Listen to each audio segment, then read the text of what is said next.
In today's episode of Modern Combatives, we travel back to one of our favorite places. I'm talking about New York City. To receive a better understanding on why Temple of Nemesis, and more importantly, its head instructor, Professor Sho, is considered one of the best in the business in the area of street self-protection and self-defense. This, of course, is the first of 3 NYC episodes that showcase some of the best New York City has to offer in the world of non-sport combatives. So, let's get to it.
Yes, here we are back in New York City for the first of 3 NYC episodes of Modern Combatives. It's good to be back. You never realize how much you miss city life until you no longer live in a city. Not to mention, New York has always been a special place for the Marshall Maze. We are currently in Bed-Stuy, Brooklyn, New York, on our way to Temple of Nemesis. I have to tell you folks, I'm excited to meet up with Professor Sho. I personally can't wait to see what he will unleash in the realm of non-sport combatives. So, in Brooklyn, New York, outside Temple of Nemesis, about to roll up inside, see what they have for us. It's Marshall Maze, Modern Combatives. That's how we're doing it.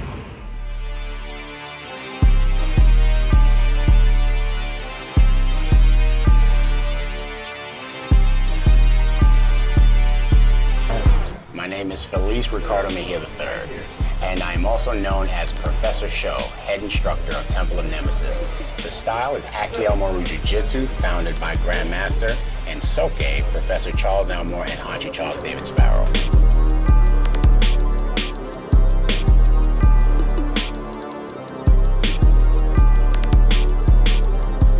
Akiel-Maru Jiu-Jitsu is traditionally based in Hakuryu Jiu-Jitsu. When Elmore started, or when he created the system in 1947, he was here in Brownsville, and he realized we couldn't get into these super traditional stances as they do in the Japanese art form. So with the cultivation of Auntie Charles Sparrow and his karate, they hybrided the system and made it a more street-esque style of self-defense. So everything we do is from that boxer's forte. So we throw our jabs, punches, uppercuts, hooks, and whatnot, and we do that from a self-defense standpoint.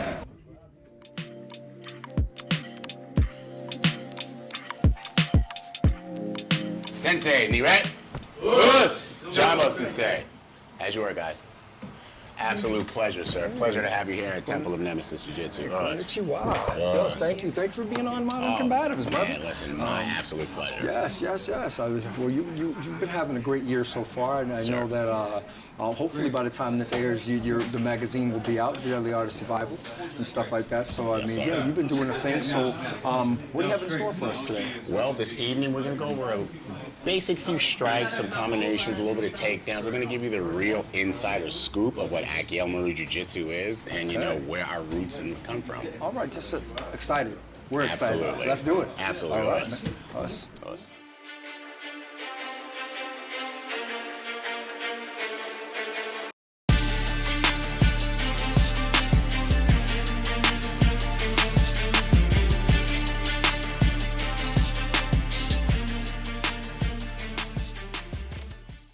Off this particular technique, we're working off a close quarters attack. I'm making my initial slip to the outside. I know that secondary hand has come. I'm going to parry and throw an inverted elbow strike. As I throw this inverted elbow strike, it will force his kazushi, or his ocular kazushi, to go upwards. I will then keep the attacking arm, pop it out in my direction. As I clear and cover it, smash into the face to give him something else to think about, using my hands to pin and pull him to me. Stepping inside, coming in for my Harai Goshi, securing the arm as he comes down.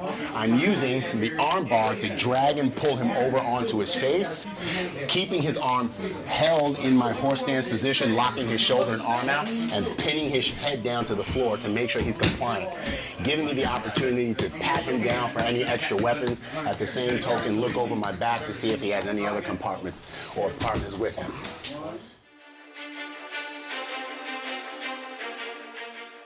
The reason why we strike the way we strike and how it's so relegated to everyday martial arts is because the commonality of all our martial arts systems is that jab, is that cross.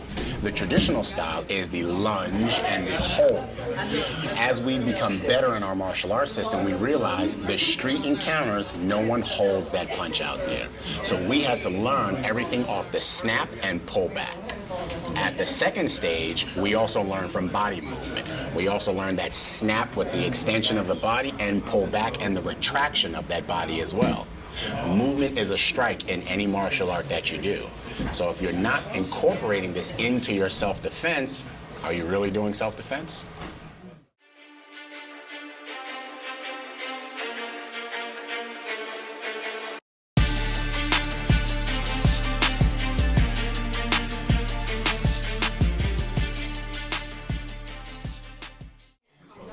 So I'm working with my uke right now, and he's going to throw Megari Kyagi, front snap kick. As he throws his shuffle in Megari Kyagi, I'm going to do a half step and throw my lower parry block.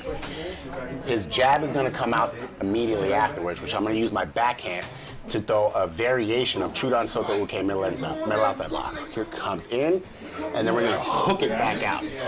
We utilize this block to force my opponent to change his trajectory.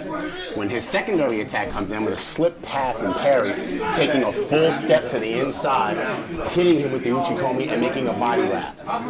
Once I've hit here, I'm going to take an extra step in for the kazushi, finishing off with O-Uchigari, and then stepping into a deep horse stance. From there, I can utilize this to create traction, finishing off with a nice groin shot while securing the thighs by myself, checking my surroundings to make sure I'm clear, and then backing off to make sure I have no additional adversaries coming up on my six.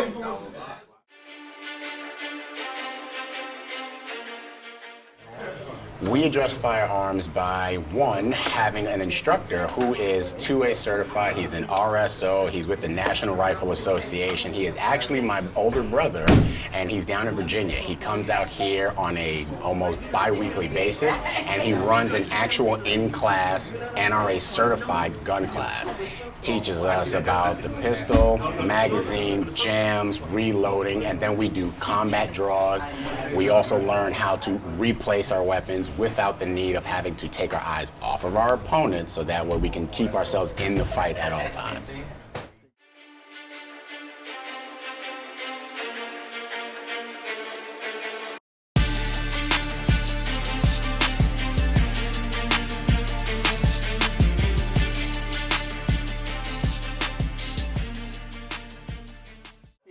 Off the initial entry, I'm doing a smothering block.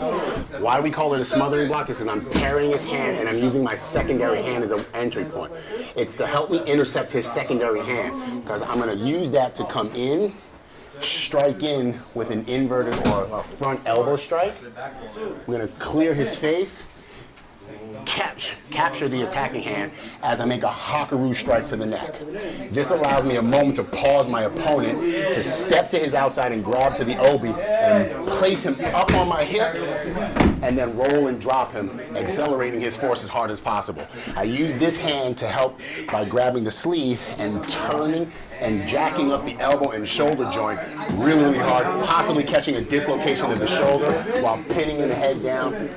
At this system, we like to pin the head because we believe the head has the control. If I can keep his head from me, I can keep everything else from staying at a danger point to myself. From there, we back off just to make sure nobody else is running up on our six. Us.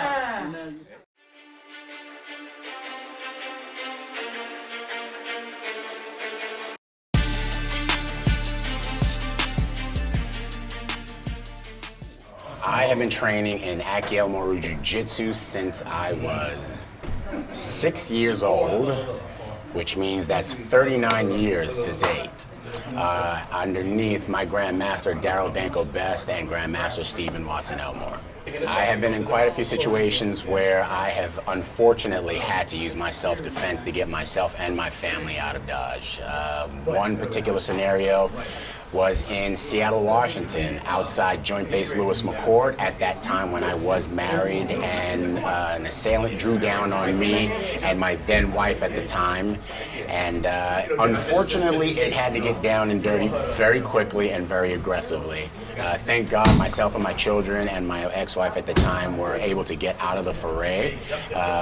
The local law enforcement, Lakewood Police Department, top tier professionalism, was able to listen to the story, understand exactly what happened, and expedite us into a clear-cut situation. Yeah, you see that? Yeah, I know, I touched the tooth and everything. Yeah, I know your block is late, but that's my point. It's these surprise attacks off the 42 strikes that I've given you that allow us to go ahead and get inside their defense. So punch and pull back for a quick second. So I'm fighting, invert, look, crash. And then I can clear. What did I do? How many things did I do? If one side of the body is doing something, then what? Other side of the body has to do something too. Professor Sho, we're going to learn a whole lot today, man. We want to thank you again from the Marshall Mays. Brock wish he could be here. Oh man, I wish he was here too. Yeah, he's tied up. We got a lot of things going on. Yes, sir. And the other projects that we have going on. So but I love to travel, and I love coming to dojos. It's what I do. It's what I love. Yes, sir. So arigato, sir. Oh, doitashimashite, sir. Oh, it was an absolute pleasure to have you here at Temple of Nemesis. Please, you guys are always invited. If you're ever in town, if you just want to train and work out, our dojo is always open to you. Well, that's dope, though. Where are you? Just in case. So we are in 1585 Fulton Street in Brooklyn, New York. Okay, we are out here in Flatbush having the time of our lives. We are centralized and localized. This dojo has been here for about 20 years. The head instructor, who we also rent this space from, is Grandmaster Ronald Brabham of the Eagle Star Ryu system, and he has been in this neighborhood. Him and his wife have been in this neighborhood serving the community for well over 30 years. That is awesome. All right, so from all of us to all of you, Us. Next week on Modern Combatives, our New York path takes us to T&K Jitsu and its creator, Baba Blackhawk. A familiar face from our Marshall Mays lineage. What he has prepared for us? Well, you'll have to wait and find out. So, see you next week.